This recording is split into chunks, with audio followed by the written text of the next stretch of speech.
യാതൊരുവിധ മാർഗവും ഇല്ലാതെ നിൽക്കുമ്പോഴാ എന്റെ പ്രിയപ്പെട്ട സഹോദരി സഹോദരന്മാരെ അല്ലാഹു സുബ്ഹാനഹു വ തആലയിൽ എല്ലാ പ്രതീക്ഷയും അർപ്പിച്ചുകൊണ്ട് ഇന്ന മഅയ റബ്ബി സയഹ്ദീൻ, എന്റെ കൂടെ എന്റെ റബ്ബുണ്ട്, ആ റബ്ബ് എനിക്ക് വഴി കാണിച്ചു തരുമെന്ന് അല്ലാഹു സുബ്ഹാനഹു വ തആല പഠിപ്പിക്കവേ മൂസാ നബി അത് അങ്ങോട്ട് പറഞ്ഞപ്പോ അല്ലാഹു ആ സമയത്ത് മൂസാ നബിയോട് കടലിൽ വെളികൊണ്ടടിക്കാൻ പറഞ്ഞു. അങ്ങനെ കടലിനെ പിളർത്തിയിട്ട് അതിലൂടെ കയറി പോവാൻ പറഞ്ഞു. അല്ലാഹു സുബ്ഹാനഹു വ തആല കൂടെ ഉണ്ടായി.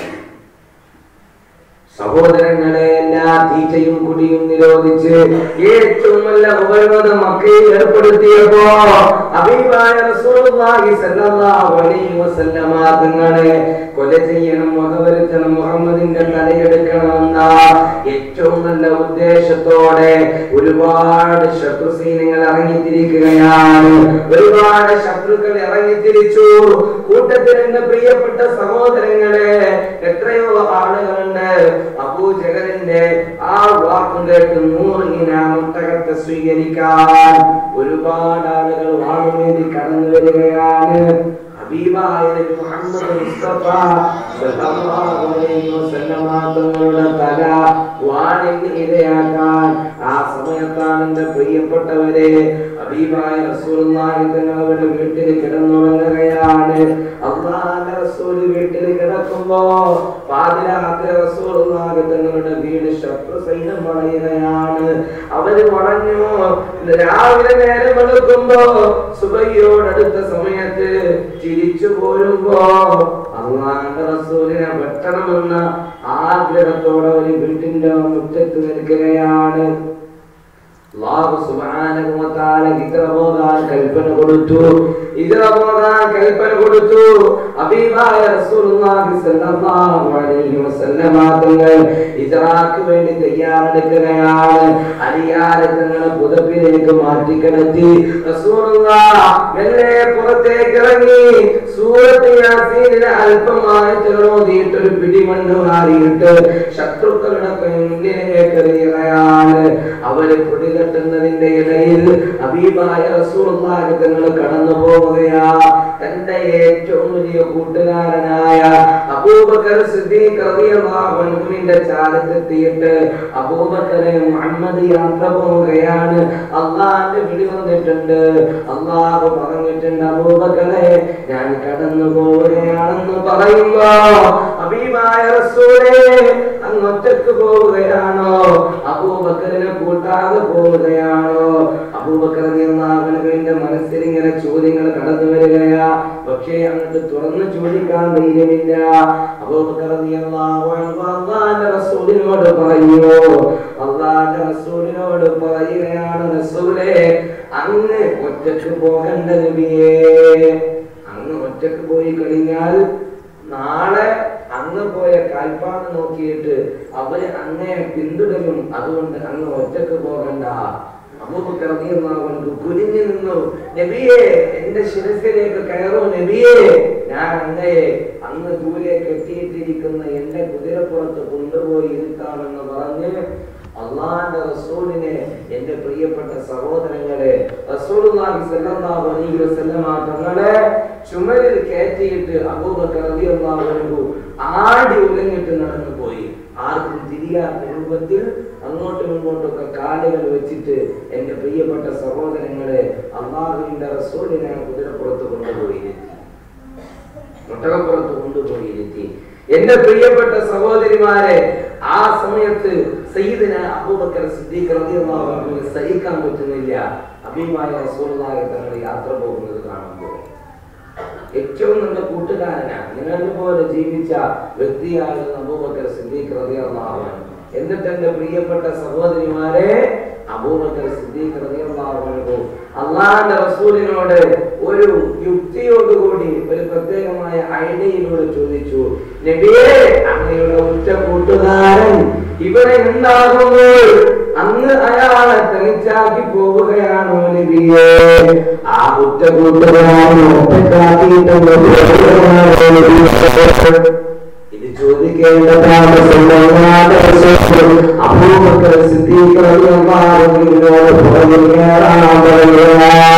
ഹബീബായ റസൂലുള്ളാഹിയുടെ പുറകിൽ കയറാൻ എന്റെ പ്രിയപ്പെട്ട സഹോദരങ്ങളെ, അബൂബക്കർ സിദ്ദീഖ് റളിയല്ലാഹു അൻഹു അന്ന് ഒരു മാസത്തിൽ 40,000 ദിർഹം വരുമാനമുള്ളവരായിരുന്നത്രേ. 40,000 ദിർഹം വരുമാനമുള്ളവരായിരുന്നു ആ അബൂബക്കർ സിദ്ദീഖ് റളിയല്ലാഹു അൻഹു. മക്കയിൽ ഒരുപാട് കച്ചവട സ്ഥാപനങ്ങൾ, ഒരുപാട് ബിസിനസ്സുകളൊക്കെ ഉള്ള ആളായിരുന്നു. പക്ഷേ ഒരു രാത്രിയിൽ അതൊക്കെ വിട്ടങ്ങട്ട് പോവുകയാ. ഒരാൾക്കും അത് എഴുതി കൊടുത്തില്ല, ഒരു മുദ്രപേപ്പർ തയ്യാറാക്കാനോ ഒന്നും നിന്നില്ല. റസൂലുള്ളാഹി ഒറ്റക്ക് പോവുകയോ അതെനിക്ക് പറ്റില്ല, ഞാൻ കൂടെ പോവുകയാണ്. എന്റെ സമ്പത്ത്, എന്റെ ദുനിയാവ്, എന്റെ സ്വപ്നങ്ങൾ, അതൊന്നും എനിക്കൊരു പ്രശ്നമില്ല. അതുകൊണ്ടാണ് എന്റെ പ്രിയപ്പെട്ട സഹോദരങ്ങളെ, ഈ ആകാശത്തുള്ള നക്ഷത്രങ്ങൾ കണക്കെ ജീവിതത്തിൽ അമൽ ചെയ്ത ഒരു വ്യക്തിയെ എനിക്ക് പറഞ്ഞു തരുമോ നബി എന്ന് ആയിഷ ബീവി ചോദിച്ചു. എത്ര? ആകാശത്തിലുള്ള നക്ഷത്രങ്ങൾ മുഴുവൻ നിറയുന്ന കോലത്തിൽ ജീവിതത്തിൽ സൽക്കർമ്മങ്ങൾ ചെയ്ത ഒരു വ്യക്തിയെ എനിക്ക് പരിചയപ്പെടുത്തും. ആ സമയത്ത് റസൂലുള്ളാഹി തങ്ങൾ പറഞ്ഞു, ആകാശത്തിൽ എത്ര നക്ഷത്രങ്ങളുണ്ട് അതൊന്നും എണ്ണിത്തീർക്കാൻ കഴിയില്ല. എന്നാൽ ആയിഷ, അതിനേക്കാളും ജീവിതത്തിൽ സൽക്കർമ്മങ്ങൾ ചെയ്ത ഒരാളെ ഞാൻ പരിചയപ്പെടുത്തി തരട്ടെയോ, ഒരാളെ പരിചയപ്പെടുത്തി തരട്ടെയോ? ആയിഷ ബീവി റസൂലുള്ളാഹിന്റെ മടിയിൽ കിടക്കുക. ആയിഷ ബീവി റസൂലുള്ളാഹിന്റെ മടിയിൽ കിടക്കുക. ഭാര്യ ഭർത്താക്കന്മാരെ ഇരുന്ന് സല്ലപിക്കുന്നത് പോലെ റസൂലുള്ളാഹി തങ്ങളുടെ മടിയിൽ കിടന്നിട്ടാണ് ചോദിക്കുന്നത്. ആയിഷ ബീവിക്ക് ഒരു പ്രതീക്ഷയുണ്ട്, എന്റെ വാപ്പാന്റെ പേര് ഇപ്പൊ പറയും. അബൂബക്കർ സിദ്ദീഖ് റളിയല്ലാഹു അൻഹുവിന്റെ പേര് ഇപ്പൊ പറയും. ആയിഷ ബീവി മടിയിൽ നിന്ന് തല ഉയർത്തിയിട്ട് റസൂലുള്ളാഹി തങ്ങളുടെ പൂമുഖത്തേക്ക് ഇങ്ങനെ നോക്കിയിരിക്കുക, ആ മറുപടിയും പ്രതീക്ഷിച്ച്. ആയിഷ, നിനക്ക് കേൾക്കണോ? ആകാശത്തുള്ള സകലമായ നക്ഷത്രങ്ങളെക്കാളും ജീവിതത്തിൽ സൽക്കർമ്മങ്ങൾ ചെയ്ത ഒരു വ്യക്തിയെ നിനക്കറിയണോ ആയിഷ? അതേ റസൂലെ, എനിക്ക് പരിചയപ്പെടുത്തി തരണം. റസൂലുള്ളാഹി പറഞ്ഞു, അഹുവ സയ്യിദുനാ ഉമർ ഇബ്നുൽ ഖത്താബ്. ആയിഷ ബീവി ഒറ്റ കടത്ത, ആയിഷ ബീവി ഒറ്റ കടത്ത. അത് ഉമർ ഇബ്നുൽ ഖത്താബാണെന്ന് പറഞ്ഞപ്പോ ആയിഷ ബീവി കടന്നു മടിയിൽ. ആയിഷ ബീവിക്ക് ദുഃഖമായി. എന്റെ വാപ്പയെക്കാൾ സ്ഥാനം ഉമറിനാണോ? ഉമർ ഇബ്നുൽ ഖത്താബ് തങ്ങൾക്കാണോ? എന്റെ വാപ്പയെക്കാളും സ്ഥാനവും. അതുകൊണ്ട് റസൂലുള്ളാഹി തങ്ങളോട് ഒന്ന് പിണങ്ങിയ കോലത്തിൽ ആയിഷ ബീവി മടിയിൽ കിടന്നു. എന്നാൽ കുറച്ചു കഴിഞ്ഞപ്പോ തന്റെ സഹധർമ്മണി തന്നോട് പിണങ്ങിയിരിക്കുന്നു എന്നറിഞ്ഞപ്പോ അല്ലാഹുവിന്റെ റസൂൽ രണ്ടാമതും തുടർന്നു, ആയിഷ, ഒരൊറ്റ സൽക്കർമ്മം കൊണ്ട്, ഒരൊറ്റ പ്രവൃത്തി കൊണ്ട് ആകാശഭൂമിയിലുള്ള നക്ഷത്രങ്ങളെക്കാളും ഏറ്റവും വലിയ സൽക്കർമ്മം ചെയ്ത ഒരു വ്യക്തിയെ ഞാൻ പരിചയപ്പെടുത്തട്ടെയോ ആയിഷ? ഒരൊറ്റ പ്രവർത്തനം കൊണ്ട് ഈ ഉമറിനെക്കാളും ആകാശഭൂമിയിലുള്ള നക്ഷത്രങ്ങളെക്കാളും ഏറ്റവും കൂടുതൽ പ്രവർത്തനം ചെയ്ത, അമൽ ചെയ്ത ഉമറിനെക്കാളും ഒരൊറ്റ പ്രവർത്തനം കൊണ്ട് പദവി കിട്ടിയ ഒരാളെ ഞാൻ പരിചയപ്പെടുത്തട്ടെയോ? ആ സമയത്ത് ആയിഷ ബീവിയോട് പറയുകയാണ്, അത് അബൂബക്കർ സിദ്ദീഖ് റളിയല്ലാഹു അൻഹു. ആ പ്രവൃത്തി എന്തെന്നറിയുമോ? ആരാരുമില്ലാതെ ഞാൻ ഒറ്റക്ക് മദീനത്തേക്ക് ഹിജ്റ പോകരുത്, എന്റെ ചാരത്തോട് എല്ലാ ദുനിയാവും ഒഴിവാക്കിയിട്ട് എന്റെ കൂടെ പോന്ന നിന്റെ വാപ്പയില്ലേ? ആ ഒരു പ്രവൃത്തി കൊണ്ട് ഏറ്റവും വലിയ ഔന്നിത്യം കീഴടക്കിയ വ്യക്തിയാണ് സയ്യിദുന അബൂബക്കർ സിദ്ദീഖ് റളിയല്ലാഹു അൻഹു. ആ അബൂബക്കർ തങ്ങൾ അവര് രണ്ടുപേരും ഗുഹാമുഖത്ത് പോയി. ഗുഹാമുഖത്ത് രാപ്പാക്കുകയാണ്, ഗുഹാമുഖത്തിരിക്കുകയാണ്. എന്റെ പ്രിയപ്പെട്ട സഹോദരങ്ങളെ, മാടപ്പാവുകൾ മുട്ടയിട്ടിട്ടുണ്ട്, എട്ടുകാലി വലവിരിച്ചിട്ടുണ്ട്. അവിടെ ഒരുപാട് ചിതൽക്കുറ്റുകളൊക്കെ ഉണ്ട്. അതിന്റെ ഇടയിൽ അല്ലാഹുവിന്റെ റസൂലും അബൂബക്കർ സിദ്ദീഖ് റളിയല്ലാഹു അൻഹു ഇരിക്കുകയാണ്. എല്ലാ പൊത്തും അവിടെ നിന്നൊക്കെ കിട്ടിയ ചെറിയ ചെറിയ കഷ്ടങ്ങളൊക്കെ വെച്ചടച്ചു. അവസാനം ചരിത്രം നമുക്കറിയാൻ ഞാൻ വിശദീകരിക്കുന്നില്ല. അവസാനത്തെ ഒരു പൊത്തിന് അബൂബക്കർ സിദ്ദീഖ് റളിയല്ലാഹു അൻഹു തന്റെ തള്ള വിരൽ വെച്ചിട്ട് എന്റെ പ്രിയപ്പെട്ട സഹോദരിമാരെ റസൂലുള്ളാഹി സ്വല്ലല്ലാഹു അലൈഹി വസല്ലമ തങ്ങളെ കാക്കുകയാണ്. റസൂലുള്ളാഹി മടിത്തട്ടിൽ കിടന്ന് ഉറങ്ങുകയാണ്. അബൂബക്കർ തങ്ങളുടെ ഇടയ്ക്കിടെ ചോദിക്കുന്നുണ്ട്, റസൂലേ, ശത്രുവെങ്ങാനും വന്നാൽ നമ്മളെ കാണൂലേ? ശത്രുക്കൾ വന്നു, അവരാ ചുറ്റുഭാഗത്തൊക്കെ പലരും നടന്നു. ആ സമയത്ത് ഈ ഗുഹാമുഖത്തിന്റെ പല ഭാഗത്തിലേയും അവരിങ്ങനെ ചുറ്റിപ്പറ്റി കടന്നു. ഇവര് നമ്മളെ കാണുമോ നബിയേ? അവര് നമ്മളെ കൊല്ലുമോ നബിയേ? ആ സമയത്ത് പറഞ്ഞു, അബൂബക്കരേ, നമ്മള് 2 പേരല്ല, നമ്മള് 2 പേരല്ല, നമ്മൾ 3 പേരാണ്. ലാ തഹ്സൻ ഇന്നല്ലാഹു മഅനാ. അബൂബക്കറെ ദുഃഖിക്കണ്ട, ഇന്നല്ലാഹു മഅനാ, അല്ലാഹു നമ്മുടെ കൂടെ ഇല്ലയോ? പടച്ച റബ്ബ് നമ്മുടെ കൂടെ ഇല്ലയോ? അതുകൊണ്ട് ദുഃഖിക്കണ്ട. ജീവിതത്തിൽ എവിടെയും ദുഃഖമോ സങ്കടമോ പരിഭവമോ വേണ്ട. അത് റബ്ബിനോട് പറഞ്ഞാൽ അല്ലാഹു അത് ചെയ്തു തരും. അല്ലാഹു തൗഫീഖ് നൽകട്ടെ. നൽകട്ടെ. നമുക്കെന്തെങ്കിലും ഒരു വിഷമം വന്നാൽ നമ്മൾ ആർക്കും കുറ്റം പറയാൻ നമ്മൾ പറയും, അള്ളാഹ് എന്നോട് ഇഷ്ടമില്ല, അള്ളാഹ് എന്നോട് ഇഷ്ടമില്ല. എന്നാളൊരു വീട്ടിൽ പോയപ്പോ പറഞ്ഞു, ആ വീട്ടിൽ ഞാൻ ആദ്യം ചെന്നപ്പോ എടുത്ത് മൂത്ത മകൻ വലിയ, പിന്നെ ചെന്നപ്പോ 2ാമത്തെ മകന് വലിയ, പിന്നെ ചെന്നപ്പോ ഉമ്മാക്ക് വലിയ, അങ്ങനെ എല്ലാവർക്കും കൂടി ഒരു പനി. അങ്ങനെ ഇരിക്കെ അവരെന്നോട് പറഞ്ഞു, അള്ളാഹ് ഞങ്ങളുടെ വീട്ടിൽ നിന്നൊരു കാര്യമില്ല, ഞങ്ങളുടെ വീട്ടിലൊന്നും പഠിച്ചൊരു കാര്യമില്ല, ആകപ്പാട് ദുഃഖാണ്, പരിഭവമാണ്, ഒന്ന് ദുആ ചെയ്യണം. ആരാ പറഞ്ഞത്? നമ്മുടെ റബ്ബിനെ തേടി അങ്ങോട്ട് പോയാൽ മതി, അള്ളാഹു നമ്മളെ കൂടെ വരും. അള്ളാഹു തൗഫീഖ് നൽകട്ടെ. അള്ളാഹു തൗഫീഖ് നൽകട്ടെ. എന്റെ പ്രിയപ്പെട്ട സഹോദരങ്ങളെ, എന്തെങ്കിലും നേരം വിളിക്കുമ്പോ, ഇന്ന് രാവിലെ എണീറ്റപ്പോ നമ്മൾ അള്ളാഹു ഓർത്തോ? നമ്മൾ അള്ളാഹുവിനെ ഓർത്തോ? ഒരു അൽഹംദുലില്ലാഹ് പറഞ്ഞ് എണീക്കാൻ നമ്മളെ കൊണ്ടായോ? രാത്രി ഇന്നലെ കിടന്നുറങ്ങിയപ്പോ അള്ളാഹുവിന്റെ പേര് പറഞ്ഞിട്ട് ഉറങ്ങാൻ നമ്മളെ കൊണ്ട് പറ്റിയോ? എന്തുകൊണ്ടാണ് രാവിലെ തന്നെ അള്ളാഹു അൽഹംദുലില്ലാഹ് എന്ന് പറയാൻ പറഞ്ഞത്? ആ ദിവസം മുഴുവനും അള്ളാഹിന്റെ പേര് നമ്മുടെ ഉള്ളിൽ കിടക്കാനാ. എന്തുകൊണ്ടാണ് രാവിലെ തന്നെ? അതിലൊരു സയൻസിന്റെ സൈക്കോളജി വശത്ത് പറഞ്ഞിടട്ടെ. എന്റെ പ്രിയപ്പെട്ട ഉമ്മമാരെ, ഉപ്പമാരെ, ഒരു മനുഷ്യന്റെ ഹൃദയം, ആ ഹൃദയത്തിലേക്ക് ആദ്യം എന്താണോ വന്നിട്ടുള്ള അതിനനുസരിച്ചായിരിക്കും അന്ന് അയാളുടെ ജീവിതത്തിന്റെ മുഴുവൻ പ്രവർത്തനങ്ങളും ഉണ്ടാവുക എന്ന് ഹബീബായ നബി മുഹമ്മദ് മുസ്തഫ സല്ലല്ലാഹു അലൈഹി വസല്ലം. നമ്മുടെ ഈ ഹൃദയം പ്രവർത്തിക്കുന്നത് കുറെ നോഡുകൾ ഉപയോഗിച്ച. നോഡുകൾ എന്ന് പറഞ്ഞാൽ ഇപ്പൊ ഈ കറണ്ട് ഇതൊക്കെ പ്രവർത്തിക്കണമെങ്കിൽ ജനറേറ്റർ സംവിധാനം വേണ്ടേ? വേണ്ടേ? അതുപോലെയുള്ള കുറെ ജനറേറ്റർ അല്ലെ? നമ്മള് കുളത്തിൽ നിന്ന് വെള്ളം അടിച്ചു കയറ്റുമ്പോ എന്റെ പ്രിയപ്പെട്ട സഹോദരങ്ങൾ, അവിടെ നമ്മൾ മോട്ടോർ ഉപയോഗിക്കും അല്ലെ? കിണറ്റിൽ നിന്നും വെള്ളം അടിച്ചു മുകളിലേക്ക് എത്തിക്കാൻ നമ്മൾ മോട്ടോർ സംവിധാനം ഉപയോഗിക്കാറുണ്ട് ഇല്ലേ? നിങ്ങളുടെ കൂടെ ഇല്ലേ? ഉണ്ട്. എന്റെ പ്രിയപ്പെട്ട സഹോദരങ്ങളെ, അങ്ങനത്തെ കുറെ മോട്ടോർ സംവിധാനം ഈ ഹൃദയത്തിൽ അള്ളാഹു ഒരുക്കിയിട്ടുണ്ട്. അതിന്റെ പ്രവർത്തനങ്ങൾ കണ്ടാണ് ഈ ഹൃദയം പ്രവർത്തിക്കുക. എന്റെ പ്രിയപ്പെട്ട സഹോദരങ്ങളെ, ഈ ഹൃദയത്തിന്റെ ഭാഗത്ത് കുറെ ഗാന്ധിക ശക്തിയുണ്ട്. ഹൃദയം ഇങ്ങനെ വലിച്ചെടുക്കും കുറെ കാര്യങ്ങളെ. ഹൃദയത്തിൽ ഒരു ഗാന്ധിക ശക്തിയുണ്ട്. എന്നാൽ സയൻസ് പറയുന്നത് ഏറ്റവും കൂടുതൽ കാന്തം വലിച്ചെടുക്കുന്ന ഒരു സാധനം എന്താ?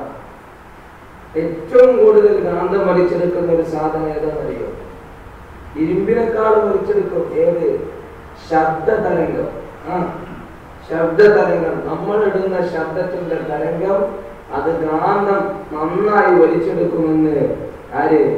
സയൻസ് പഠിപ്പിക്കുകയാ. അതുകൊണ്ടാണ് ഞാനിപ്പോ ഈ പറയുന്നത്. ഇതിന്റെ ഉള്ളിലുള്ള കാന്തം അത് വലുതാക്കിയിട്ട് നിങ്ങളെ മുമ്പിലേക്ക് എത്തിച്ചു തരുന്നത് അല്ലേ? നമ്മുടെ മൈക്ക് ആകട്ടെ, ബോക്സ് ആകട്ടെ, അതിന്റെ ഉള്ളിലൊക്കെ പ്രവർത്തിക്കുന്ന എന്താണ്? വലിയ കാന്തങ്ങളാണ്. ഹബീബായ റസൂലുള്ളാഹി തങ്ങൾ പഠിപ്പിക്കുകയാണ്, സഹോദരങ്ങളെ, ഒരു ഹൃദയത്തിന്റെ കാന്തിക ശക്തി ആദ്യം വലിച്ചെടുക്കുന്നത് സഹോദരിമാരെ ശബ്ദ തരംഗമാണെങ്കിൽ ഒരു മനുഷ്യന്റെ ഹൃദയത്തിലേക്ക് ആദ്യം എത്തേണ്ടത് അല്ലാഹ് എന്ന പേരാ, അല്ലാഹ് എന്ന പേരാ.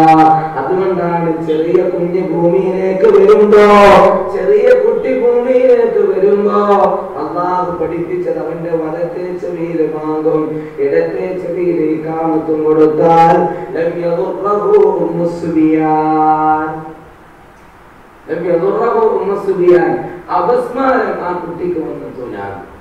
വലത്തെ ചെവിയിൽ വാങ്ങും, ഇടത്തെ ചെവിയിൽ ഇഖാമത്തും കൊടുത്താൽ പിന്നെ അപസ്മാരം വന്നെത്തൂല. അല്ലാഹു മനസ്സിലാക്കാൻ തൗഫീഖ് നൽകട്ടെ. ആദ്യം തന്നെ ഒരു കുട്ടിയുടെ ഹൃദയത്തിലേക്ക് ചെല്ലേണ്ടത് അല്ലാഹ് എന്നാണ്. അത് എത്തിക്കഴിഞ്ഞാൽ പിന്നെ ജീവിതത്തിൽ ആ കുട്ടിക്ക് അപസ്മാരം ഉണ്ടാകില്ല. അല്ലാഹു മനസ്സിലാക്കാൻ തൗഫീഖ് നൽകട്ടെ. അല്ലാഹു മനസ്സിലാക്കാൻ തൗഫീഖ് നൽകട്ടെ. അപസ്മാരം എന്ന് പറഞ്ഞാൽ എന്താണ് അപസ്മാരം? നമ്മുടെ ഈ ശരീരം 5 മൂലകങ്ങൾ കൊണ്ട് ഉണ്ടാക്കപ്പെട്ടതാ. ആകാശം, വായു, വെള്ളം, എന്റെ പ്രിയപ്പെട്ട സഹോദരങ്ങളെ, അതുപോലെ തീ, അതുപോലെ എന്റെ പ്രിയപ്പെട്ട സഹോദരങ്ങളെ രക്തം. എന്റെ പ്രിയപ്പെട്ട സഹോദരങ്ങളെ, അത് യുനാനിയിലേക്ക് വരുമ്പോ 4ആയി മാറും, തിബ്ബ് നബവിയിലേക്ക് വരുമ്പോ 3 ചുരുങ്ങും. ഇങ്ങനെയാണ് ആധുനികതയുടെ മെഡിക്കൽ സയൻസ് പഠിപ്പിക്കുക. ഇങ്ങനെ ഒരുപാട് മൂലകങ്ങൾ കൊണ്ട് ഉണ്ടാക്കപ്പെട്ടതാണ് ഈ മനുഷ്യന്റെ ശരീരം. ആകാശം, മണ്ണ്, വായു, വെള്ളം, അതുപോലെ എന്റെ പ്രിയപ്പെട്ട സഹോദരങ്ങളെ, അത് ആകാശം കുറയും യുനാനിയിലേക്ക് എത്തുമ്പോ, എന്റെ പ്രിയപ്പെട്ടവരെ തിബ്ബ് നബവിയിലേക്ക് എത്തുമ്പോ തീയും പോകും. അല്ലാഹു സുബ്ഹാനഹു വ തആല മനസ്സിലാക്കാൻ തൗഫീഖ് നൽകട്ടെ. അല്ലാഹു മനസ്സിലാക്കാൻ തൗഫീഖ് നൽകട്ടെ. എന്ന് പറഞ്ഞാൽ ഈ മൂലകങ്ങളെ കൊണ്ടാണ് ഒരു മനുഷ്യന്റെ ശരീരം ഉണ്ടാക്കപ്പെട്ടിട്ടുള്ളത്. അതിൽ ഒന്നാണ് അഗ്നി, തീ എന്ന് പറയുന്നത്. തീ, മനുഷ്യ ശരീരത്തിൽ തീയുമുണ്ട്, അഥവാ താപം. താപമുള്ളത് കൊണ്ടാണ് നമ്മുടെ കൈകാലുകൾ അങ്ങോട്ടും ഇങ്ങോട്ടൊക്കെ ചലിക്കുന്നത്. താപമുള്ളത് കൊണ്ടാണ് മനസ്സ് പറയുന്നതിനനുസരിച്ച് കാല് അങ്ങോട്ട് പോകുന്നത്, കൈ ഇങ്ങോട്ടൊക്കെ പോകുന്നത്. നമ്മുടെ ഉള്ളിൽ എന്തുള്ളത് കൊണ്ടാണ്? താപമുള്ളത് കൊണ്ടാണ്. ഈ തീ എന്ന് പറയുന്നത് ആരുടെ സത്തയാണ്? തീ ആരുടേതാ? തീ ആരുടേതാ? അത് മൊത്തത്തിലുള്ളത്.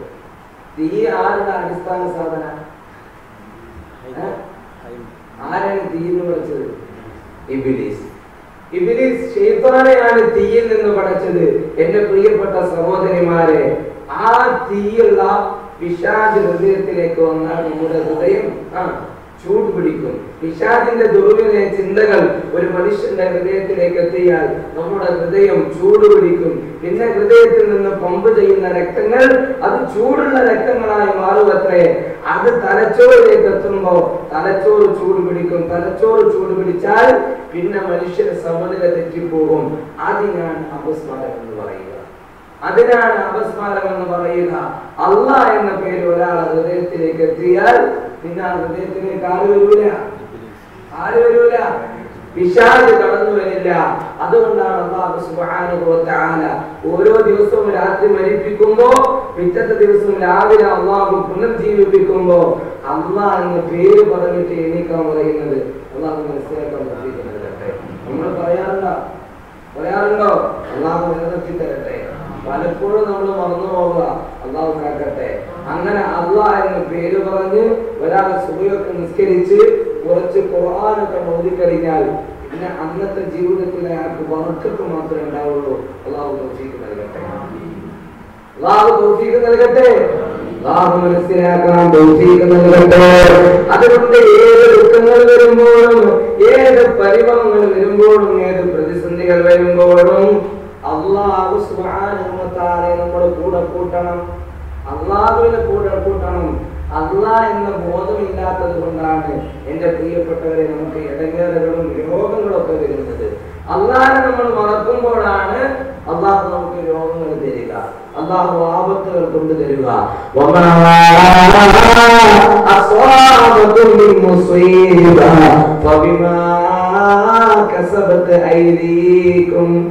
ഒരു മുസീബത്ത് നിങ്ങൾക്ക് എത്തൂല. അത് നിങ്ങൾ പ്രവർത്തിച്ച പ്രവർത്തനങ്ങൾ മൂലമല്ലാതെ. നമ്മൾ പിശാചിന് വഴിപ്പെടുമ്പോ, കണ്ണുകൊണ്ട് ഹറാമ് കാണുമ്പോ, കാത്തുകൊണ്ട് ഹറാമ് കേൾക്കുമ്പോ, ഹൃദയത്തിൽ പിശാചിനെ രാപ്പാർക്കുമ്പോ, എന്റെ പ്രിയപ്പെട്ട സഹോദരിമാരെ, അല്ലാഹു സുബ്ഹാനഹു വ തആല ഒരു പ്രത്യേക ബുദ്ധിമുട്ടോ ആപത്തോ പരീക്ഷണമോ നമുക്ക് എത്തിച്ചു തരും. എന്തിന്? അങ്ങനെയെങ്കിലും അള്ളാഹുവിനെ തിരിച്ചു ഓർക്കട്ടെ എന്ന് കരുതിയിട്ട് അള്ളാഹു നമ്മുടെ ഹൃദയത്തിൽ അള്ളാഹുവിനെ കേൾക്കാൻ അള്ളാഹു നമുക്ക് തൗഫീഖ് നൽകട്ടെ. അള്ളാഹു തൗഫീഖ് നൽകട്ടെ.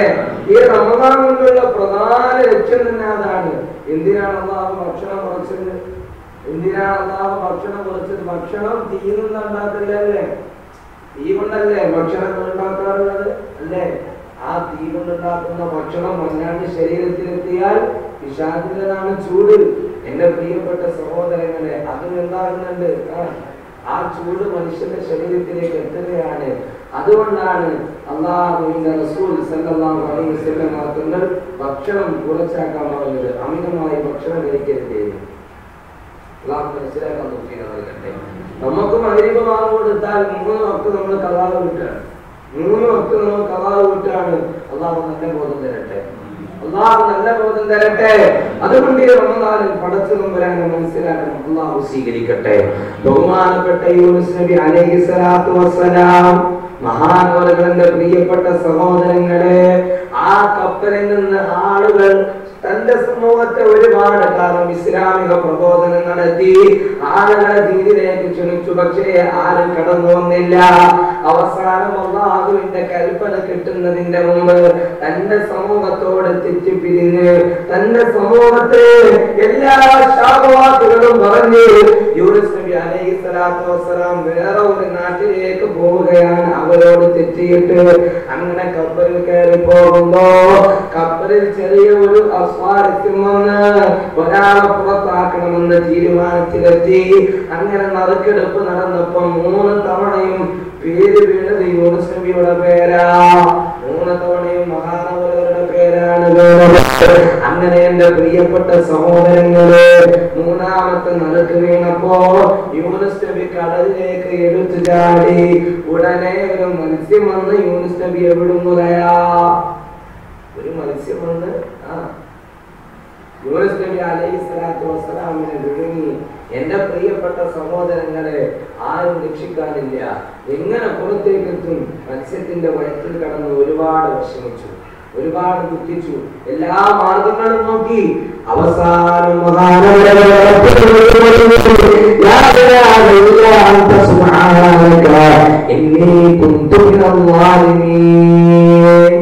അല്ലാഹുവേ, നിന്റെ പരിശുദ്ധിയെ ഞാൻ വാഴ്ത്തുകയാണ്. തമ്പുരാനെ, അല്ലാഹുവേ, നീ എനിക്ക് പൊരുത്തപ്പെട്ടില്ല എങ്കിൽ ഞാൻ പരാജിതനായി പോകും.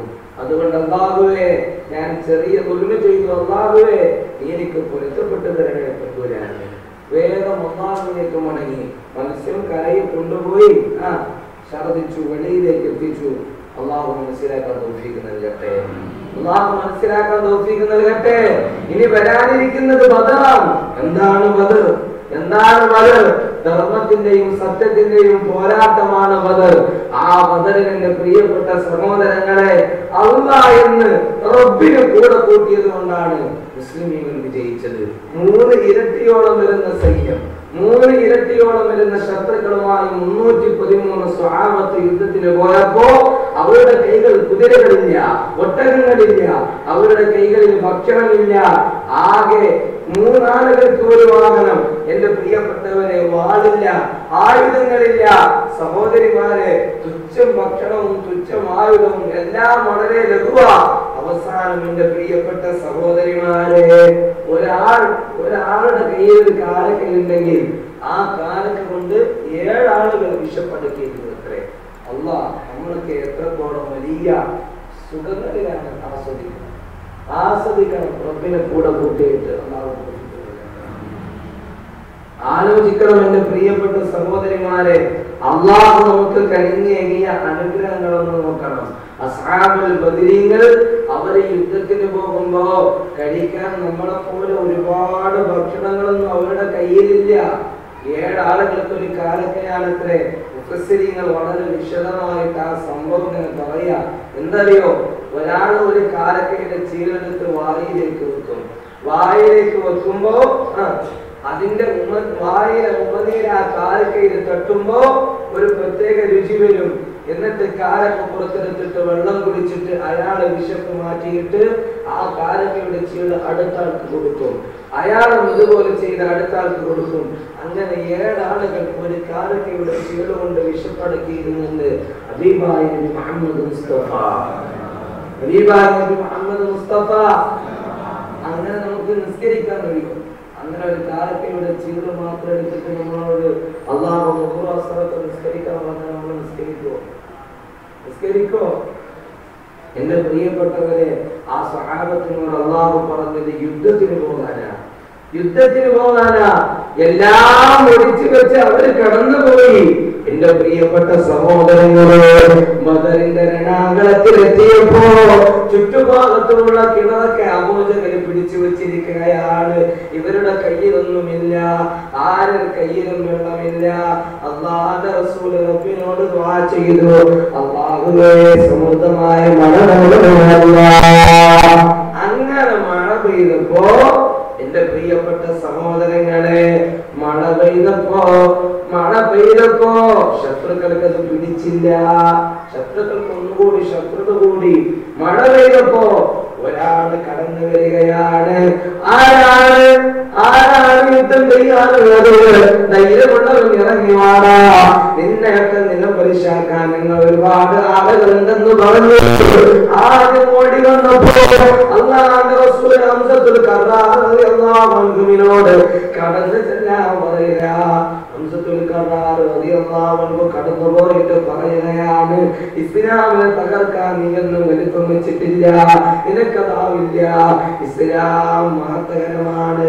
ഇതങ്ങട്ട് കേട്ടപ്പോ ഒന്നുകൂടി ശത്രുത കൂടി. അയാൾ വെട്ടാൻ കുഞ്ഞപ്പോ ഹംസ റളിയല്ലാഹു അൻഹു തടുത്തു. എന്റെ പ്രിയപ്പെട്ട സഹോദരങ്ങളെ, ഹംസ റളിയല്ലാഹു അൻഹു അയാളെ കാലുമുട്ടിന് വെട്ടി. അയാളെ നിലത്ത് വീണപ്പോ വീണ്ടും ഒരു വിട്ടുകൊടുത്തു.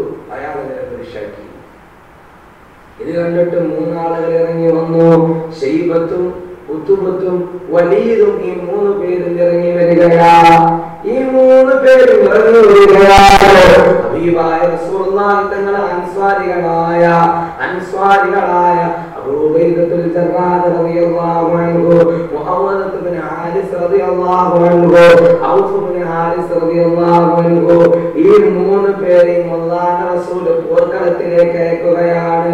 ശൈബത്ത് പറഞ്ഞു, അൻസാരികളെ, നിങ്ങളോട് ഞങ്ങൾക്ക് വിദ്വേഷമില്ല, ദേഷ്യമില്ല, വൈരാഗ്യമില്ല. ഞങ്ങളുടെ നാട്ടിൽ നിന്നും പോയ ആ ചെറ്റകളായ മുഹാജിരിങ്ങളുടെ അവരെയാണ് ഞങ്ങൾക്ക് ആവശ്യം. ഇത് കേട്ട റസൂലുള്ളാഹി അൻസാരികളോട് ഇങ്ങോട്ട് തിരിച്ചു പോരാൻ പറഞ്ഞു. ഹംസ റളിയല്ലാഹു അൻഹുവിനോട് വീണ്ടും ചെല്ലാൻ പറഞ്ഞു. ഹംസ റളിയല്ലാഹു അൻഹു വാളെടുത്ത് വീണ്ടും നിന്നു. കൂടെ അലി റളിയല്ലാഹു അൻഹുവിനെയും ഉബൈദത്തിനെയും കൂട്ടി. എന്റെ പ്രിയപ്പെട്ട സഹോദരങ്ങളെ, 3 പേര് തമ്മിൽ സംഘട്ടന നടന്നു. 3 ആളുകളെ എതിർത്തുകൊണ്ട് അതിന് ഉബൈദ റളിയല്ലാഹു അൻഹുവിന് വെട്ടേറ്റു. ഉബൈദ റളിയല്ലാഹു അൻഹു അങ്ങോട്ട് കൊടുത്ത വെട്ട് അവിടെ നിന്ന് ഇങ്ങോട്ട് കിട്ടിയ വെട്ടും 2 പേർക്കും ഒരേപോലെ കൊണ്ടു. ഉബൈദ റളിയല്ലാഹു അൻഹു നിലത്ത് വീഴുകയാണ്. ഉബൈദ റളിയല്ലാഹു അൻഹുവിനെ മറ്റു കൊണ്ടുപോയി കിടത്തി ചികിത്സിച്ചു. അല്ലാഹുവിന്റെ റസൂലിനോട് ചോദിച്ചു, നബിയേ, ഞാൻ ഈ മൈതാനത്തിൽ വെച്ച് രണാകുലത്തിൽ വെച്ച് ഷഹീദായി പോയാൽ കൊതിച്ചു നബിയെ, എനിക്ക് ആ ഷഹീദിന്റെ കൂലി കിട്ടുമോ നബിയേ? അല്ലാഹുവിന്റെ റസൂൽ പറയുകയാണ്, ഉബൈദ, രണാകുലത്തിൽ നിന്ന് നിനക്ക് കിട്ടിയ മുറിവുണ്ടല്ലോ, ആ മുറിവ് അതുമൂലം നീ മരിച്ചു കഴിഞ്ഞാൽ നീ സ്വർഗത്തിലാണ് ഉബൈദ. മനസ്സിലാക്കണം.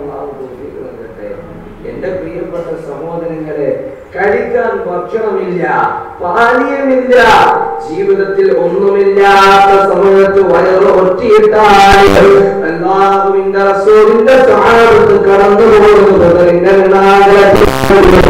ബദർ യുദ്ധമല്ല, ബദർ പോരാട്ടമല്ല. ഇസ്ലാമിന്റെ ശത്രുക്കൾ ബദറിനെ വക്രീകരിച്ച് കാണിച്ചു തരുമ്പോ ലോകത്തിന്റെ മുമ്പിൽ ധർമ്മത്തെയും സത്യത്തെയും മനസ്സിലാക്കി കൊടുക്കാൻ അസത്യത്തിന്റെ അധർമ്മകാരികളോട് നടത്തിയ പോരാട്ടമാണ് ബദർ. വെട്ടിപ്പിടിക്കാനല്ല, ബദർ വെട്ടിപ്പിടിക്കാൻ കടന്നു വന്നില്ല. ബദർ അല്ലാഹു അക്ബർ എന്ന തക്ബീറിന്റെ മന്ത്രധ്വനി ആയുധമാക്കിയിട്ട് അല്ലാഹുവിനെ ആയുധമാക്കിയിട്ട് നടന്ന പോരാട്ടമാണ്. അബൂബക്കർ റളിയല്ലാഹു അൻഹു അല്ലാഹുവിന്റെ റസൂലിന്റെ സ്വഹാബത്തും യുദ്ധത്തിലുടനീളം തക്ബീർ മുഴക്കിയവരാണ്. പാറക്കൂട്ടകൾക്കിടയിൽ ഒളിച്ചിരുന്ന മലായികത്ത് കടന്നു വന്നു അബൂജഹൽ ഇബ്ലീസിനെ പൂജിച്ചപ്പോ സഹോദരങ്ങളെ അങ്ങനെ ആളുകൾ മുസ്ലിമീങ്ങൾ ബദറിലേക്ക് ഇടയിലൂടെ ഇരച്ചു കയറിയിട്ട് കുതിരപ്പുറത്ത് നിന്നും അതേപോലെ ഒട്ടകപ്പുറത്ത് നിന്നും ശത്രുക്കളെ വകഞ്ഞു മാറ്റി അവരെ തള്ളിത്താട്ടിയിടുകയാണ്. ബദറിൽ വീണുപോയ ശത്രു സൈന്യത്തെ ഓരോന്നോരോന്നായി വകവരുത്തുമ്പോ അബൂജഹൽ ഇബ്ലീസിനെ കൂട്ടുപിടിച്ചപ്പോ അല്ലാഹു മലായികത്തിനെ ഇറക്കുകയാണ്. അബൂജഹലിനെ ആദ്യം കൊണ്ടുവിട്ട് മീകായിൽ അലൈഹിസ്സലാത്തു വസ്സലാമിന്റെ വെട്ടാണ്. അബൂജഹലിന്റെ ആ ശിരത്തിൽ മസ്ഊദ് റളിയല്ലാഹു അൻഹു കയറിയിരുന്ന് അബൂജഹലെ, ഇത് സത്യത്തിന്റെ പോരാട്ടമാണ്, ശത്രുതയുടെ പോരാട്ടമല്ല. ഇപ്പോഴും നിനക്ക് അവസരമുണ്ട് റബ്ബിനെ മനസ്സിലാക്കാൻ, ഇപ്പോഴും നിനക്ക് സത്യത്തിലേക്ക് കടന്നു വരാം. ഇത് ശത്രുതയുടെ പോരാട്ടമല്ല, സത്യത്തെ നിനക്ക് അറിയിച്ചു തരാനുള്ള പോരാട്ടമാണ്. ആ സമയത്തും അബൂജഹലിന്റെ ധിക്കാരമൊന്നുമില്ല. അബൂജഹൽ പറയുകയാണ്, എന്നെ വെട്ടുകയാണെങ്കിൽ എന്റെ വാളുകൊണ്ട് നല്ല വലുപ്പത്തിൽ വെട്ടണം, എന്റെ ശിരസ് കണ്ടിട്ട് മുഹമ്മദ് അമ്പലപ്പെടണമെന്ന് അവസാനത്തെ സമയത്ത് പോലും ഏറ്റവും വലിയ വീരവാദം മുടക്കിയ അബൂജഹൽ. എന്റെ പ്രിയപ്പെട്ട സഹോദരങ്ങളെ, ആ ബദറിൽ ഏറ്റവും കൂടുതൽ 3 ഇരട്ടി വരുന്ന ശത്രു സൈന്യത്തോട് ഇസ്ലാമിന്റെ ആളുകൾ യുദ്ധം ചെയ്തത് അല്ലാഹു സുബ്ഹാനഹു വ തആല ഹൃദയത്തിലേക്ക് ഇറക്കിയിട്ട ജീവിതം മുഴുവൻ റബ്ബിന് കൊടുത്തു. അവന് ജീവിതവും പൈസയും സമ്പത്തും ഒക്കെ അല്ലാഹു കൊടുത്തു. അല്ലാഹുവേ സ്വർഗ്ഗം മതി, അല്ലാഹുവേ സ്വർഗ്ഗം മതി, വേറെ ഒരു ലക്ഷ്യവുമില്ല, വേറെ ഒരു ലക്ഷ്യവുമില്ല. അല്ലാഹു കാക്കട്ടെ. ആ 24 മണിക്കൂറിൽ അല്ലാഹുവിന്റെ നിസ്കാരം പോലും കൃത്യമായി ചെയ്യാൻ നമുക്ക് മതിയാ.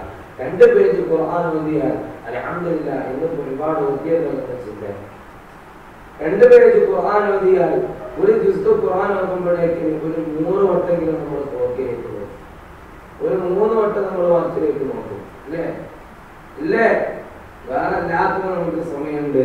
രാവിലെ പത്രം വന്നാൽ അത് മുഴുവനും വായിക്കാൻ നമ്മുടെ ഇടയിൽ സമയമുണ്ട്. അല്ലാഹു സുബ്ഹാനഹു വ തആല നല്ല ബോധം തരട്ടെ.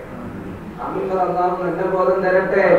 എന്റെ പ്രിയപ്പെട്ട മുഅ്മിനീങ്ങളെ, അല്ലാഹുവിനെ നമ്മൾ മനസ്സിൽ കൊണ്ട് നടക്കണം. അല്ലാഹു തൗഫീഖ് നൽകട്ടെ, അല്ലാഹു തൗഫീഖ് നൽകട്ടെ. ഹബീബായ റസൂലുള്ളാഹി തങ്ങളെ പഠിപ്പിക്കുകയാണ്, ഇത് മഗ്ഫിറത്തിന്റെ 10 അതുകൊണ്ട് റബ്ബിലേക്ക് കൂടുതൽ മടങ്ങാൻ നമ്മളെ കൊണ്ട് കഴിയണം. എത്ര തെറ്റ് ചെയ്താലും ലാ തഖനതു മിർ റഹ്മത്തില്ലാഹ്, അല്ലാഹുവിന്റെ കാരുണ്യത്തിൽ നിന്ന് നമ്മൾ നിരാശരാകാൻ പാടില്ല. എത്ര തെറ്റ് ചെയ്താലും അല്ലാഹു എനിക്ക് പൊറുത്തു തരില്ല എന്ന് നമ്മൾ വിചാരിക്കരുത്. ഇന്നല്ലാഹ യഗ്ഫിറു ദുനൂബ ജമീഅ, എല്ലാം അല്ലാഹു പൊറുത്തു കൊടുക്കും, എല്ലാ തെറ്റും അല്ലാഹു പൊറുത്തു കൊടുക്കും. എന്റെ പ്രിയപ്പെട്ട സഹോദരങ്ങളെ, ഒരു ദിവസം അല്ലാഹുവിന്റെ റസൂലിന്റെ ചാരത്ത് വന്ന് ഉമർ റളിയല്ലാഹു അൻഹു പൊട്ടി കരയുകയാണ്. ഹബീബായ റസൂലുള്ളാഹി തങ്ങൾ ചോദിച്ചു, ഉമറേ, കിസ്റയും കൈസറൊക്കെ കീഴടക്കിയ ലോകത്തെല്ലാരെയും ഞെട്ടിപ്പറപ്പിച്ച നിങ്ങൾ എന്തിനാണ് ഇങ്ങനെ കരയുന്നത്? ആ സമയത്ത് ഉമർ ഇബ്നു ഖത്താബ് റളിയല്ലാഹു അൻഹു പറഞ്ഞു, നബിയേ, ഞാൻ കരയുന്നത് വേറെ ഒന്നുമല്ല, ഞാൻ കരയുന്നത് ഒരാളുടെ കഥ കേട്ടിട്ടാണ്, ഒരാളെ പറ്റി കേട്ടിട്ടാണ് ഞാൻ കരയുന്നത്. അല്ലാഹുവിന്റെ റസൂൽ അയാളെ കൊണ്ടുവരാൻ പറഞ്ഞു. അയാളെ കൊണ്ടുവന്നപ്പോ അയാളും കരയാം, 2 പേരും പൊട്ടി കരയാം, അയാളും കരയുകയാണ്. റസൂൽ ചോദിച്ചു, മോനെ, നീ എന്തിനാണ് കരയുന്നത്? നബിയെ, അതിനെ കുറിച്ച് കത്തിയതാ, ഞാൻ കുറെ തെറ്റുകൾ ചെയ്തത് നബിയെ, എനിക്ക് അല്ലാഹു പുറത്തു തരൂ, എനിക്ക് അല്ലാഹു പുറത്തു തരൂ. ആ സമയത്ത് ചോദിച്ചു, എന്താണ് മോനെ നീ ചെയ്ത തെറ്റ്? അയാൾ പറയുകയാ, ഞങ്ങളുടെ നാട്ടിൽ ഒരാൾ മരിച്ചു കഴിഞ്ഞാൽ ഞങ്ങൾ എല്ലാവരും പോകും. ഒരാൾ മരിച്ചു കഴിഞ്ഞാൽ ഞങ്ങൾ എല്ലാവരും പോകും, അയാളുടെ വീട്ടിൽ പോകും, ദുആ ചെയ്യും. അയാളെ കുളിപ്പിച്ചതിന് ശേഷം ഞങ്ങൾ എല്ലാവരും, എന്റെ പ്രിയപ്പെട്ട സഹോദരിമാർ, അയാൾ പറയുകയാണ്, കഫമുടയിൽ പൊതിഞ്ഞ് അയാളെ ഖബറിലേക്ക് കൊണ്ടുപോയി ഇറക്കി വെക്കാറുണ്ട്. എല്ലാവരും ഖബറിന്റെ ചാരത്ത് നിന്ന് പിരിഞ്ഞു പോയാലും ഞാൻ പോകാറില്ല നബിയെ. അതാ ഖബറിനോടുള്ള ഇഷ്ടം കൊണ്ടല്ല, ആ ഖബറിൽ കിടക്കുന്ന മയ്യത്തിനോടുള്ള സ്നേഹം കൊണ്ടല്ല, ഞാൻ ഏറ്റവും അവസാനമാണ് പോകാറ്. ഞാൻ ആ ഖബറിൽ ഇന്ന് രാവിലെ മയ്യത്തിറക്കിയ ആ ഖബറിൽ ചാരത്ത് ഞാൻ ഒരു അടയാളം വെക്കാറുണ്ടായിരുന്നു. എന്നിട്ട് പാതിരാത്രിയുടെ നിശബ്ദതയിൽ വന്ന് ആ ഖബറിലെ മണ്ണൊക്കെ ഒഴിവാക്കി ഖബർ മാന്തിയിട്ട് അതിൽ കിടക്കുന്ന ആ മയ്യത്തിന്റെ ശരീരത്തിലുള്ള 3 കഫമുട തുണി ഞാൻ എടുത്ത് കഴുകി വൃത്തിയാക്കി അങ്ങാടിയിൽ കൊണ്ടുപോയി വിറ്റിട്ടാണ് ഞാൻ ജീവിക്കാറ് നബിയേ. എന്നിട്ട് റസൂലുള്ളാഹിയോട് പറയാ, എന്റെ നാട്ടിലെ അധികം മയ്യത്തും പരിപൂർണ്ണ നഗ്നനാണ്, അവരുടെ ശരീരത്തിൽ കഫം തുണിയില്ല, അതൊക്കെ ഞാൻ എടുത്തിട്ടുണ്ട് നബിയെ. റസൂലുള്ളാഹി തല താഴ്ത്തിയിരിക്കുക. വീണ്ടും അയാൾ പറഞ്ഞു, നബിയെ, അങ്ങനെ ഇരിക്കെ ഒരു ദിവസം 16 വയസ്സുള്ള അതീവ സുന്ദരിയായ ഒരു പെണ്ണ് ഞങ്ങളുടെ നാട്ടിൽ മരിച്ചു. അതീവ സുന്ദരിയായ ഒരു പെണ്ണ് ഞങ്ങളുടെ നാട്ടിൽ മരിച്ചു നബിയെ. അങ്ങനെ എല്ലാവരും പോയി ആ പെണ്ണിനെ കുളിപ്പിച്ചു, കഫമുടയിൽ പൊതിഞ്ഞു, കബറടക്കി. ഞാനും കബറടക്കാൻ പോയി. എല്ലാവരും പിരിഞ്ഞു പോയപ്പോഴും ഞാൻ ആ കബറിന്റെ ചാരത്ത് നിന്ന് പോയില്ല. അവസാനം ആ കബറിൽ ഒരു അടയാളം വെച്ചു നബിയെ. ഞാൻ കബറിൽ ഒരു അടയാളം വെച്ചു നബിയെ. എന്നിട്ട് എന്റെ പ്രിയപ്പെട്ട സഹോദരങ്ങളെ, അയാൾ പറയുകയാണ്, ഹബീബായ റസൂലുള്ളാഹി സ്വല്ലല്ലാഹു അലൈഹി വസല്ലം തങ്ങളോട്, രാത്രി വന്നിട്ട് ഞാൻ ആ ഖബർ മാന്തിയിട്ട് ആ പെണ്ണിന്റെ ശരീരത്തിൽ വെച്ചിരുന്ന കഫം കൂടെ പൊതിഞ്ഞ് എടുത്ത് എന്റെ പ്രിയപ്പെട്ടവരെ ഖബർ മൂടിയിട്ട് ഞാൻ തിരിച്ചു പോരുമ്പോ റസൂലെ അറിയാതെ അവളുടെ നഗ്ന ശരീരം ഞാൻ കണ്ടു നബിയെ. അതെന്റെ കണ്ണിന് വല്ലാണ്ട് പിടിച്ചു, അതെന്റെ ഹൃദയത്തിൽ വല്ലാണ്ട് പിടിച്ചു. ഞാൻ തിരിച്ചുപോയി ഖബർ മാന്തിയിട്ട് റസൂലേ, ആ ഖബർ മാന്തിയിട്ട് നബിയെ, ആ പച്ച മയ്യത്തിനെ ഞാൻ വ്യഭിചരിച്ചു നബിയെ. എനിക്ക് അല്ലാഹു പുറത്തു തരുമോ? ആ പച്ച മയ്യത്തിനെ ഞാൻ വ്യഭിചരിച്ചു നബിയെ, അതിന് അല്ലാഹു എനിക്ക് പുറത്തു തരുമോ? ഇത് കേട്ടേക്ക് ബോധം കിട്ടു. ഇതാണ് കേട്ടേക്ക് ബോധം കെട്ടു വീണു. പിന്നെ കുറെ കഴിഞ്ഞപ്പോ ബോധം തിരിച്ചു കിട്ടി. ആ സമയത്ത് റസൂലുള്ളാഹിയോട് ചോദിച്ചു, നബിയെ, നിങ്ങൾ അയാൾ എന്താ കാട്ടിയത്? അയാളെ എന്താണ് നിങ്ങൾ ചെയ്തതെന്ന് ചോദിച്ചപ്പോ റസൂലുള്ളാഹി പറയുകയാണ്, അയാള് പാതിരാത്രി റബ്ബിനോട് തൗബ ചെയ്തപ്പോ, അല്ലാഹുവിനോട് പൊറുക്കലിനെ ചോദിച്ചപ്പോ അല്ലാഹു അയാൾക്ക് ആ തെറ്റ് പുറത്തു കൊടുത്തു എന്ന് പറയുമ്പോ പൊട്ടിക്കരഞ്ഞു ചോദിച്ചു, നബിയെ, ഇത്രയും വലിയ തെറ്റൊക്കെ അല്ലാഹു പുറത്തു തരുമോ? അല്ലാഹുവിന്റെ റസൂൽ പറഞ്ഞു, എല്ലാ തെറ്റും നിന്റെ റബ്ബ് പുറത്തു തരും. ഒരു തെറ്റല്ലാതെ ഗീബത്തും നമീമത്തും പറഞ്ഞത് അല്ലാഹു പുറത്തു തരില്ല. കാക്കട്ടെ, ഒരു തർക്കം കിട്ടിയാൽ എത്ര ആളുകൾ ഗീബത്തും നമീമത്തും പറയാറുണ്ട്. നമ്മൾ കേട്ടത് സത്യാവസ്ഥ തന്നെയാണോന്ന് അറിയുന്നതിന്റെ മുമ്പ് നാട്ടുകാരടക്കം നമ്മൾ പറഞ്ഞെടുക്കും അല്ലേ? കേട്ടത് സത്യാവസ്ഥ എന്ന് അറിയുന്നതിന് മുമ്പ് നാട്ടിൽ മുഴുവൻ നമ്മൾ പറയും. അത് നെറ്റിലൂടെയൊക്കെ കയറ്റിവിടും. അല്ലാഹു കാക്കട്ടെ, അല്ലാഹു കാക്കട്ടെ. അതുകൊണ്ട് നാവിനെ സൂക്ഷിച്ചോ. അല്ലാഹുമായിട്ടുള്ള എല്ലാ ഇടപാടും റബ്ബിന്റെ മുമ്പില് താണക്കേണ് അപേക്ഷിച്ചാൽ അല്ലാഹു പുറത്തു തരും. എന്നാൽ മുഅ്മിനീങ്ങളുമായിട്ടുള്ള ഇടപാടുകൾ അതെന്ത് ചെയ്യില്ല. അല്ലാഹു ആ മുഅ്മിനീങ്ങൾ പൊരുത്തപ്പെട്ട് തരുന്നത് വരെ അല്ലാഹു പുറത്തു തരില്ല. അല്ലാഹു കാക്കട്ടെ. അതുകൊണ്ട് ഉമ്മമാരെ, എത്ര ഇശാ മഗ്‌രിബിന്റെ ഇടയിൽ എത്ര ഹറാമ് നമ്മൾ കണ്ടു ഉമ്മ. എത്ര വൈകുന്നേരങ്ങളിൽ എത്ര പേരുടെ ദൈവത്തിന് നമീമത്ത് നമ്മൾ പറഞ്ഞു. അതൊക്കെ അവരെ കണ്ട് മാപ്പ് ചോദിച്ചാലല്ലാണ്ട് അല്ലാഹു പുറത്തു തരില്ല. അല്ലാഹു കാക്കട്ടെ. വ്യഭിചരിച്ചവന് വരെ അല്ലാഹു പുറത്തു കൊടുക്കും. പക്ഷേ ഗീബത്ത് പറഞ്ഞവന് അല്ലാഹു പുറത്തു കൊടുക്കില്ല. അല്ലാഹു സുബ്ഹാനഹു വ തആല നല്ല ബുദ്ധി നമുക്ക് പ്രദാനം ചെയ്യട്ടെ. അല്ലാഹു കാര്യങ്ങളൊക്കെ അറിഞ്ഞു പ്രവർത്തിക്കാൻ അല്ലാഹു നമുക്ക് നല്ല മനസ്സ് നൽകി അനുഗ്രഹിക്കട്ടെ. എന്റെ പ്രിയപ്പെട്ട സഹോദരങ്ങളെ, ഇന്നല്ലാഹ യബ്സുതു യദഹു ഫിൽ ലൈലി ലിയതൂബ മുസീഅൻ നഹാർ. പട്ടാപ്പകൽ തെറ്റ് ചെയ്ത ആളുടെ തൗബായ സ്വീകരിക്കാൻ അല്ലാഹു സുബ്ഹാനഹു വ തആല രാത്രി കാലത്ത് കാത്തിരിക്കുകയാ. രാത്രി തെറ്റ് ചെയ്ത ആളെ തൗബായ സ്വീകരിക്കാൻ പകലും അല്ലാഹു സുബ്ഹാനഹു വ തആല കാത്തിരിക്കുകയാ. അല്ലാഹു പറയുകയാണ്, ഇന്നക റജൗതനി വദഅൗതനി ഫഖദ് ഗഫർതു ലക മാ അഖദ മിൻ. നീ എന്നെ ആഗ്രഹിക്കുന്നതോടും നിന്നിൽ നിന്ന് വന്നുപോയ എല്ലാം നിനക്ക് ഞാൻ പുറത്തു തരും. മലാഹുബാലി, അത് നിനക്കൊരു പ്രശ്നമല്ല. ആകാശം മുഴുവനും തെറ്റുകളുമായിട്ട് നീ എന്നെ സമീപിച്ചാൽ ആകാശം മുഴുവൻ നിറയുന്ന അത്ര മഹ്ഫിറത്തുമായി നിന്നിലേക്ക് ഞാൻ കടന്നു വരുമെന്ന് ഹബീബായ നബി മുഹമ്മദ് മുസ്തഫ. ഹബീബായ നബി മുഹമ്മദ് മുസ്തഫ. നമ്മുടെ നോമ്പത്ത് കേവലം ഒരു ആചാരമായി മാറില്ല. ആചാരം പോലെ രാവിലെ ആകുന്നു നമ്മൾ ഭക്ഷണം തീറ്റയും കുടിയൊക്കെ ഒഴിവാക്കുന്നു, വൈകുന്നേരമാകുന്നു നോമ്പ് തുറക്കുന്നു, അതിനുള്ള സംരംഭങ്ങളൊക്കെ ഒരുക്കുന്നു. അല്ലാണ്ട് ജീവിതത്തിന് മാറ്റങ്ങളില്ല. ഈ ഹൃദയത്തിൽ മാറ്റങ്ങളില്ല. നമ്മുടെ ഹറാമുകളിൽ നിന്നൊന്നും വിട്ടു നിൽക്കുന്നില്ല. ആ ഒരു റമദാനിനുള്ള ബഹുമാനം ആദരവൊക്കെ പുറത്ത് നമ്മുടെ ഇടയിൽ കാണുന്നുണ്ടെങ്കിലും നമ്മൾ തൊപ്പിടും, പള്ളിയിലേക്ക് വരും, നിസ്കരിക്കും, പോകാനും അങ്ങനെയൊക്കെയാണെങ്കിൽ നമ്മുടെ മനസ്സ് കണ്ടില്ല. നമ്മുടെ ഹൃദയത്തിൽ ഈമാൻ വേണ്ടതുപോലെ കയറിയിട്ടില്ല. അല്ലാഹു വർദ്ധിപ്പിച്ചു തരട്ടെ. അല്ലാഹു വർദ്ധിപ്പിച്ചു തരട്ടെ. ഒരു റഹ്മത്തിന്റെ പത്ത് നമ്മിൽ നിന്ന് കടന്നുപോയി. ഞാൻ ചോദിക്കുകയാണ് ഉപ്പ, നമ്മൾ അവനവന് വേണ്ടിയിട്ട് റബ്ബിനോട് അല്ലാഹു എന്ന് ചോദിച്ചോ? അല്ലാഹുവിനോട് ചോദിച്ചോ? എന്റെ പ്രിയപ്പെട്ടവരെ, പള്ളിയിൽ നിന്ന് ഇമാമ് പറയുമ്പോൾ ഏറ്റു പറയുക എന്നല്ലാതെ അല്ലാഹുവിനെ കേൾക്കാൻ, അല്ലാഹുവേ എനിക്ക് നീ റഹ്മത്ത് ചെയ്യണേ അല്ലാ എന്ന് അവനവന് വേണ്ടി നമ്മൾ റബ്ബിനോട് ദുആ ചെയ്തിരുന്നോ? ഇല്ല. അതുകൊണ്ട് എന്റെ പ്രിയപ്പെട്ടവരെ, ഇപ്പൊ മഗ്ഫിറത്തിന്റെ 10 റമദാൻ ഇന്നത്രയാ 15ാമത്തെ നോമ്പാണ്. അല്ലാഹു സുബ്ഹാനഹു വ തആല നമുക്ക് നല്ല ബോധം തരട്ടെ. അതുകൊണ്ട് നമ്മൾ മനസ്സിലാക്കണം, അല്ലാഹു തന്ന ഈ ഒരു അനുഗ്രഹങ്ങളെയും അല്ലാഹു തന്ന ഈ ഒരു സംരംഭങ്ങളെയും ഒക്കെ നമ്മൾ മനസ്സിലാക്കിയിട്ട് റബ്ബിനോട് താഴ്ന്ന് അപേക്ഷിച്ച് മാപ്പ് ചോദിക്കണം.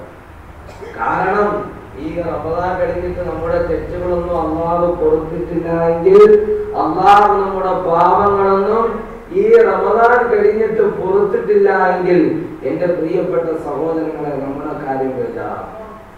കാര്യം ഭയങ്കര കഷ്ടത്തിലാണ്. അല്ലാഹു കാത്ത് രക്ഷിക്കട്ടെ. ഹബീബായ റസൂലുള്ളാഹി തങ്ങളുടെ മുമ്പിലേക്ക് കാലെടുത്ത് വെച്ച് കയറുമ്പോ 1ാമത്തെ പടിയിലും 2ാമത്തെ പടിയിലും 3ാമത്തെ പടിയിലും ആമീൻ പറഞ്ഞു. ആ സമയത്ത് സഹാബത്ത് അത്ഭുതത്തോട് ചോദിച്ചു, നബിയെ, അങ്ങ് എന്തിനാണ് ഇങ്ങനെ ആമീൻ പറഞ്ഞത് നബിയെ?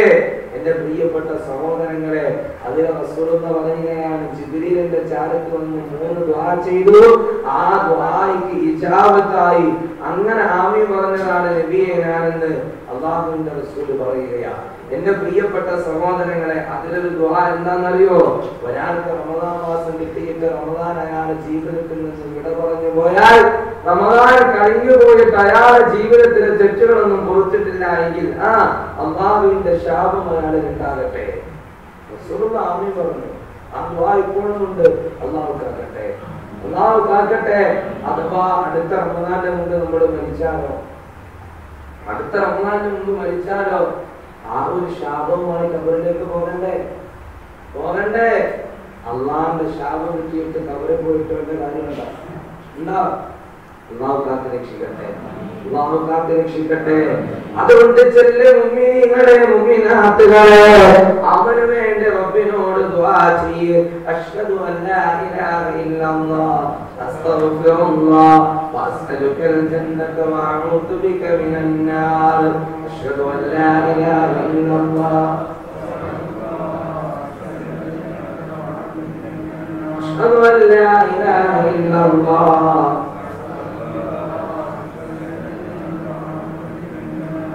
اللهم اغفر لي ذنوبي يا رب العالمين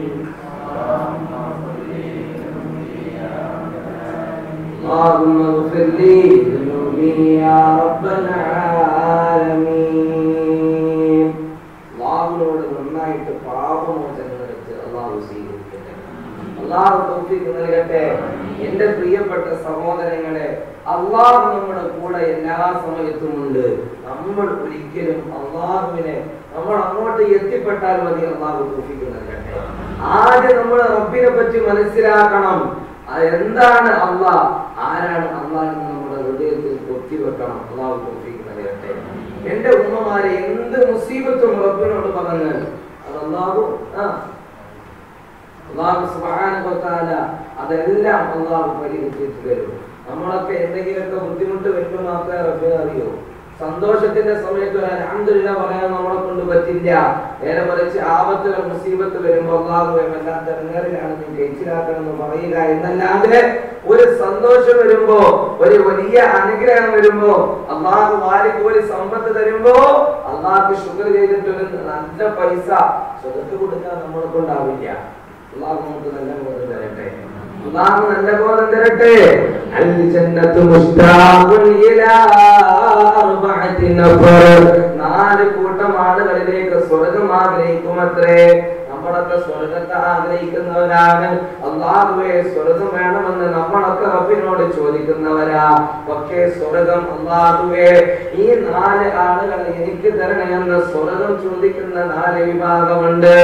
അതിൽ അല്ലാഹു എണ്ണിയ ഒരു വിഭാഗമാണ് ഖാരിഉൽ ഖുർആൻ. വിശുദ്ധമായ ഖുർആൻ പാരായണം ചെയ്യുന്നവർ, അല്ലാഹുവിന്റെ ഖുർആൻ പാരായണം ചെയ്യുന്നവർ. ഈ റമദാനിന്റെ ഏറ്റവും വലിയ ലക്ഷ്യം തന്നെ വിശുദ്ധമായ ഖുർആനാണ്.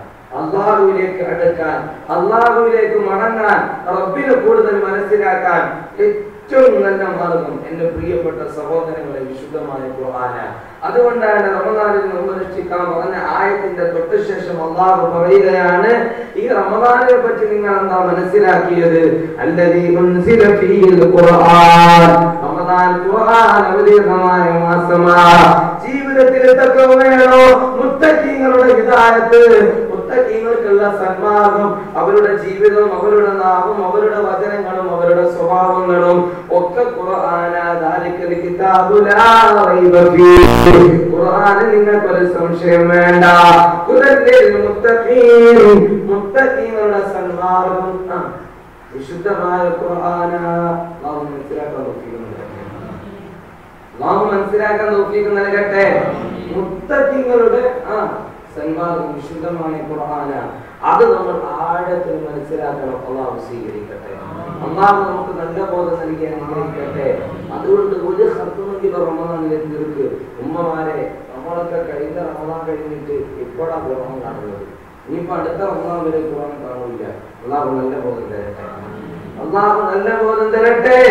ഖുർആൻ വീട്ടിൽ വെച്ചിട്ട് ഉമ്മ വേറെയുള്ളതൊക്കെ നിന്റെ കയ്യിലുണ്ടെങ്കിൽ അല്ലാഹു പറയുകയാണ് ഖുർആൻ നിന്നെ ശപിക്കുമെന്ന്. ഹബീബായ നബി മുഹമ്മദ് മുസ്തഫ ഖുർആൻ ശപിക്കുമത്രേ. ഖുർആൻ പറയുന്നു, റബ്ബേ ഈ വീട്ടിലേക്ക് റഹ്മത്ത് വേണ്ട. ഖുർആനോട് അനുവാദമുണ്ട്. ഒരു ദിവസത്തിൽ ഒരു തവണയും എടുത്തു നോക്കാറില്ല, ഒരു തവണയും എടുത്തു നോക്കാറില്ല. നേരെ മറിച്ചോ എന്റെ പ്രിയപ്പെട്ട സഹോദരിമാർ എല്ലാ ദിവസവും സീരിയൽ മുടങ്ങാതെ കാണും. എല്ലാ ദിവസവും ടിവിയുടെ മുമ്പിലുണ്ട്. എല്ലാ വേണ്ടാത്തരങ്ങളുണ്ട്. ഹബീബായ റസൂലുള്ളാഹി സ്വല്ലല്ലാഹു അലൈഹി വസല്ലം തങ്ങൾ പറയുകയാ, ഖുർആനിനെ മാറ്റി നിർത്തിയിട്ട് വേറെയുള്ള ജോലികളിലൊക്കെ വ്യാപൃതമാകുന്ന പെണ്ണെ, നിന്റെ ഖുർആൻ മനസ്സറിഞ്ഞ് ശപിക്കുമെന്ന് ഹബീബായ നബി മുഹമ്മദ് മുസ്തഫ. ഖുർആന്റെ ശാപമുണ്ടെങ്കിൽ പിന്നെ ഖുർആൻ ഖബറിലും ശിക്ഷയാകും, ഹിസാബ് നമുക്ക് പ്രതികൂലമാക്കും, മീസാനിലും ഖുർആൻ നമുക്ക് എതിരവാകും.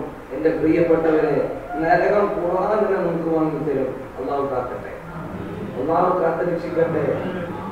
ഖുർആൻ 8ന്റെ പണി തരും. ചുരുക്കം ഖുർആൻ 8ന്റെ പണി തരും. അല്ലാഹു കാത്തുരക്ഷിക്കട്ടെ.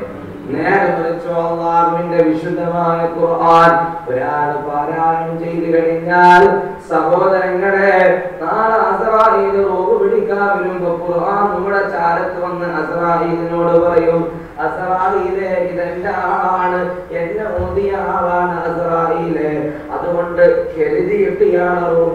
പിടിക്കണം. ഇയാളെ റൂഹ് നീ കരുതി പിടിക്കണം.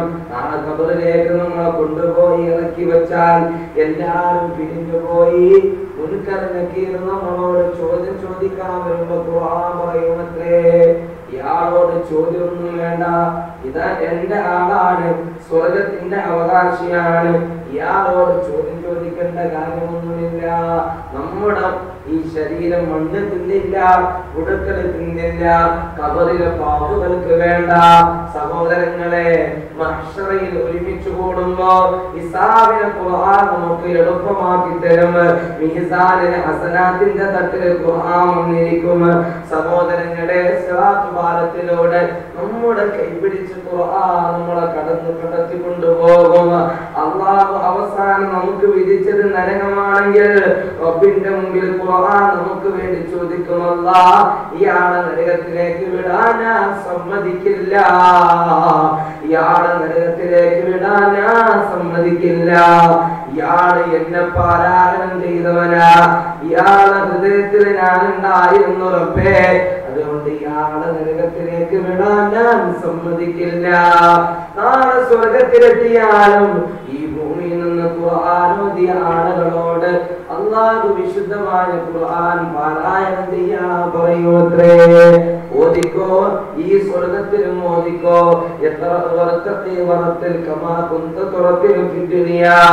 ദുനിയാവിൽ നിന്ന് ഖുർആൻ ഓതിയതുപോലെ ഇപ്പോഴും നീ ഖുർആൻ പാരായണം ചെയ്തോ.